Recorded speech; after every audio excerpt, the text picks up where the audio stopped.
Harusnya mereka ya masuk ke hutan gitu. Ini logikanya lebih nasionalis. Padahal dia bule nih. Keren. Dan semoga Allah Subhanahu wa ta'ala menghancurkan sehancur-hancurnya para pelaku pembantaian 6 syuhada pengawal kami dan yang memerintahkannya, serta para aktor intelektualnya juga yang merestuinya, dan semua yang terlibat dalam pembantaian sadis dan brutal tersebut secara langsung maupun tidak langsung. Allahumma dammirhum tadmira waqtulhum badada wala tughadir minhum ahada ya qawi ya matin ya muntaqim amin ya rabbal alamin. Allahu Akbar. Allahu Akbar. Baju koko Habaib putih present Al-Godi.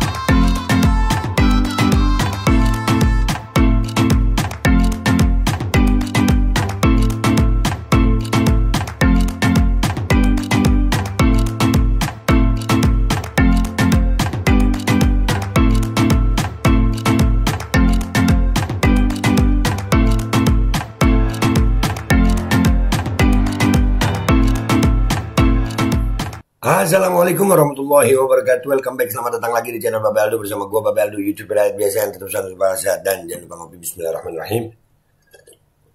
Alhamdulillahirrahmanirrahim. Salatu salamu ala sayyidina Muhammadin wa ala alihi wa sahbihi ajma'in. Rabbi shrah li sadri wa yassir li amri wahlul 'uqdatam min lisani yafqahu qawli. Bi Nabi wa alihi salam revolusi akhlak, semangat revolusi akhlak. Semoga akhlak kita jadi lebih baik hari ini dibanding kemarin.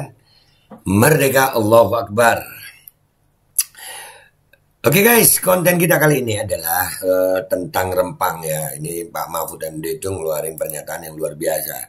Mahfud MD sebut di Pulau Rempang proses pengosongan lahan bukan penggusuran.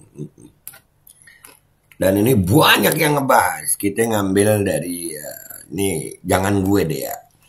Gue cuman mereaksi aja dah. Ataupun gue nggak. Kalau pendapat gue ya.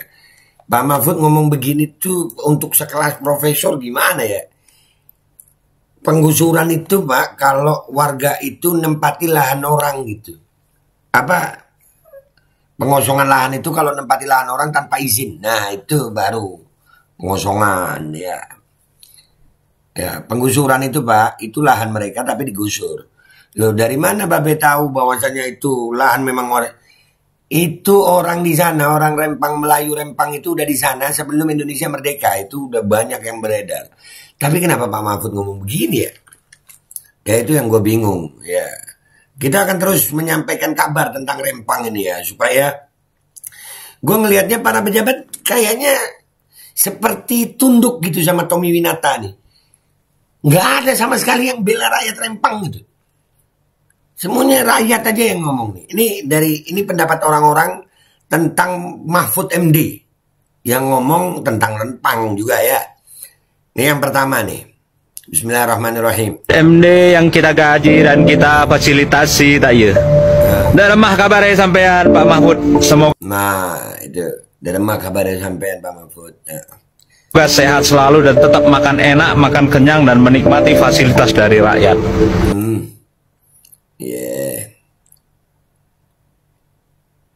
Pak, kalau itu bukan penggusuran tapi pengosongan lahan ya, saya mau tanya Pak, apa bedanya mudik dan pulang kampung? Kita ngalamin juga itu ya, mudik sama pulang kampung. Ya, terus saya juga mau tanya, apa bedanya jam 7.30 dengan jam setengah 8?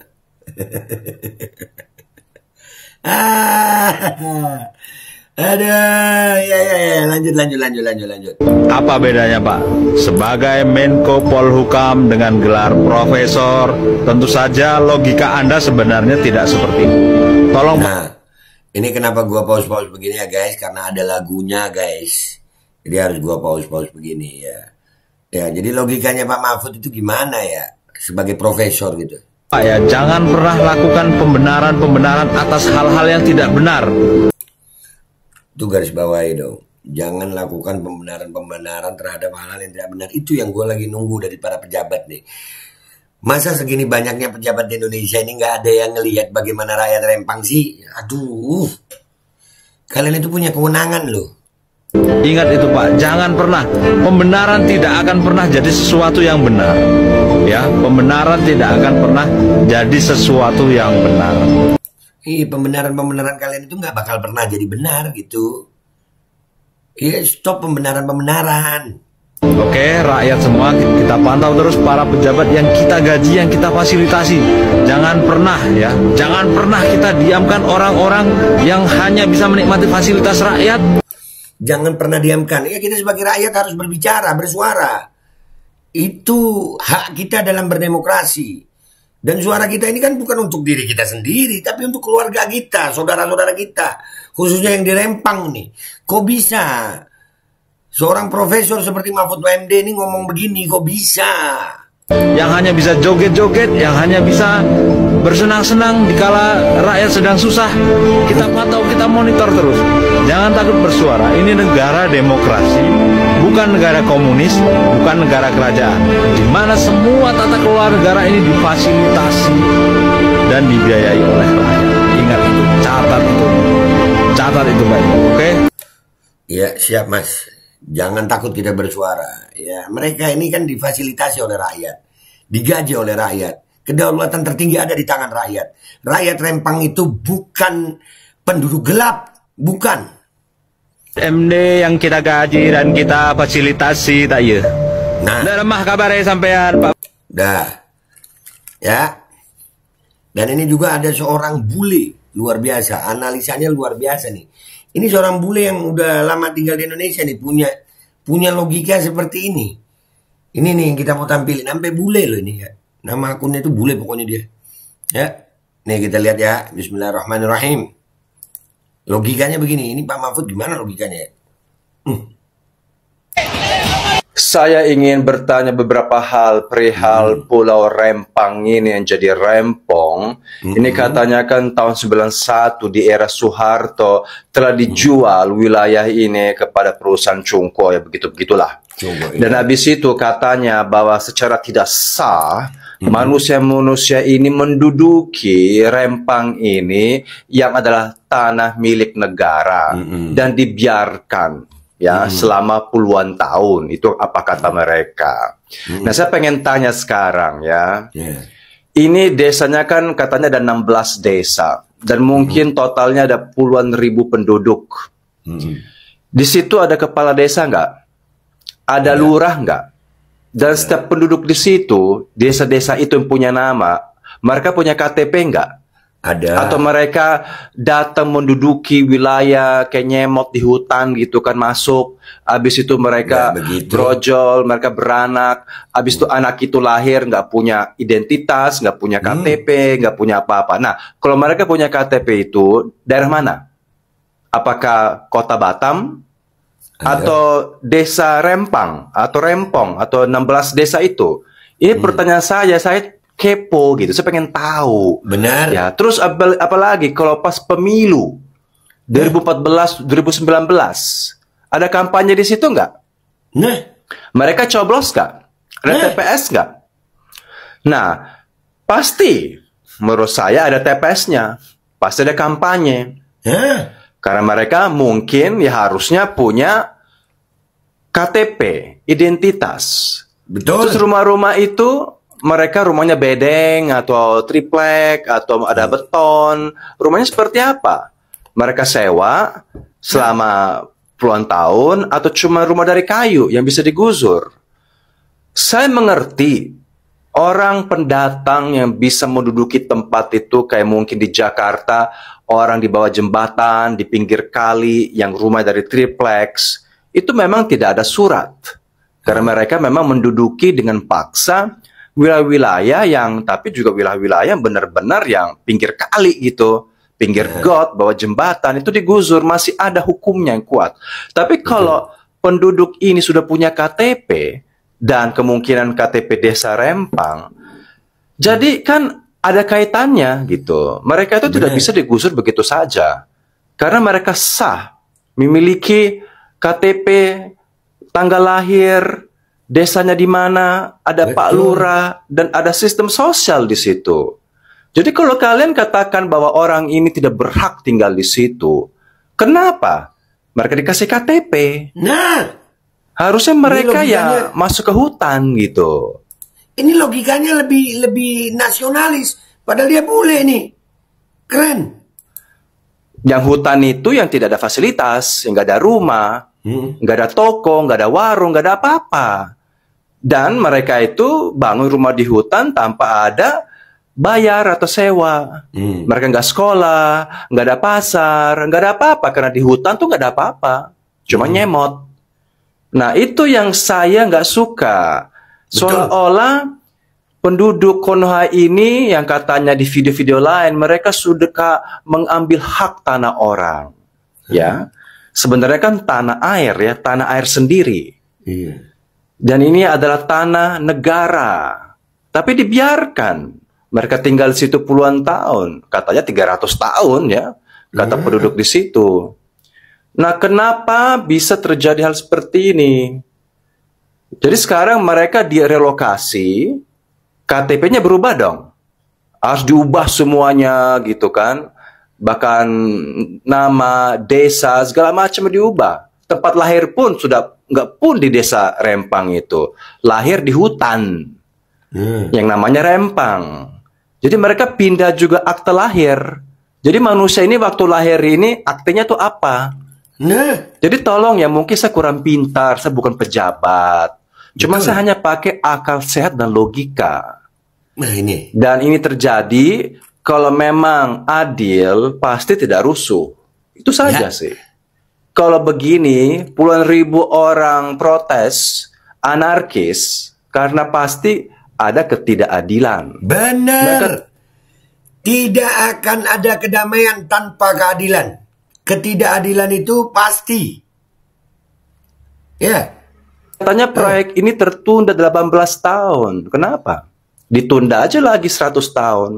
Dan katanya ini akan disewa konsesi selama 80 tahun. Sampai 2080 ini si Pulau Rempang ini. Dan akan membuka lapangan pekerjaan cuma 300.000 orang. Sedikit kali.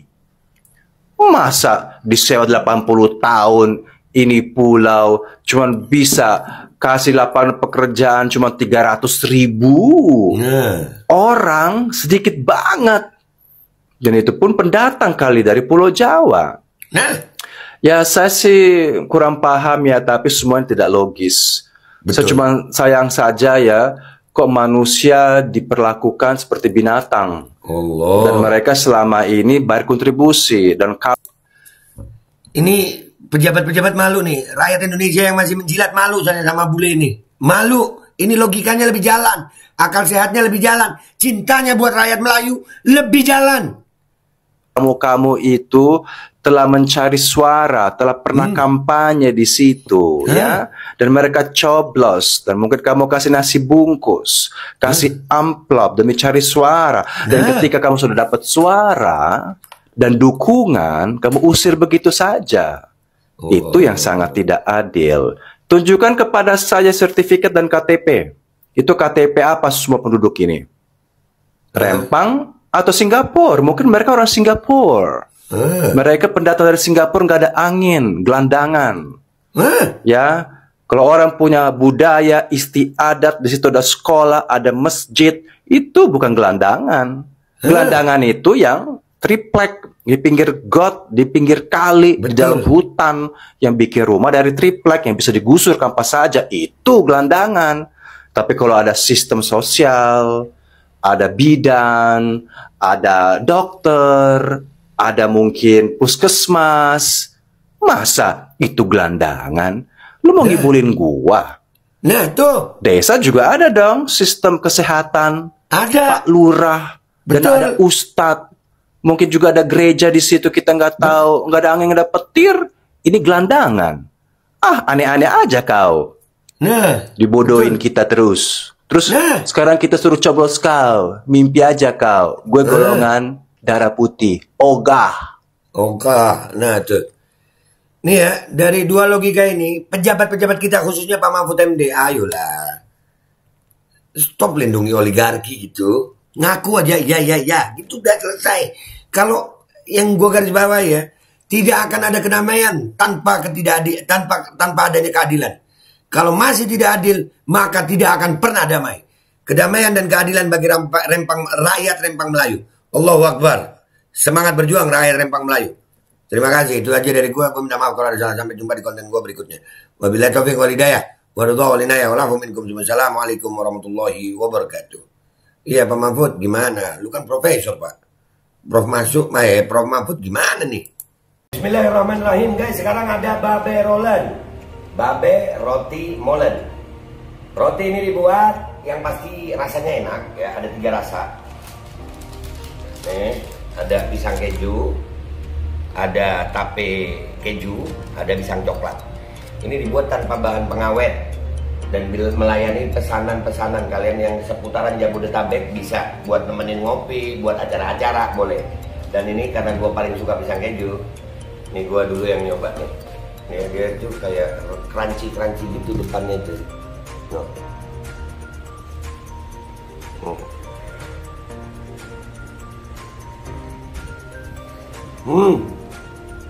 Tahu kerannya di depan nih, terus di dalamnya empuk.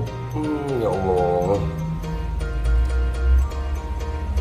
Udah nggak usah lama-lama, lu kalau kepingin langsung pesen aja, itu ada nomor WA-nya, nanti gua kalau cantumin, ada juga IG-nya, langsung pesen, murah segini. Cuman nanti dia tanya itu 35.000 kalau nggak salah, ya.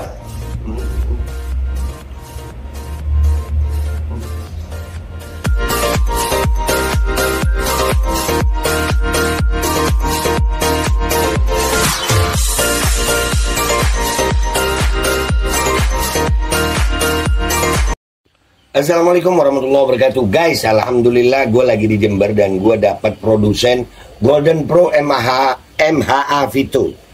Ini guys, bahan-bahannya itu di dalamnya ada jintan hitam, ada broto wali, ada sambiloto, ada jahe, pegagan, ada madu hitam, ada propolis dan probiotik.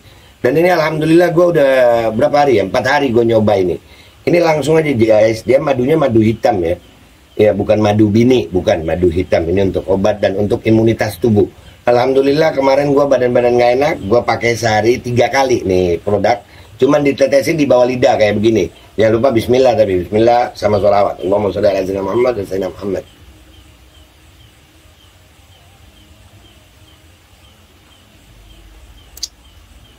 Dah begitu aja, sehari 3 kali. Kalian langsung hubungi nomor yang tertera di bawah ini. Ini insya Allah bisa membuat badan kita tahan terhadap segala macam infeksi dari luar untuk imunitas tubuh. Dah gitu aja, langsung pesan ya. Ini nomornya.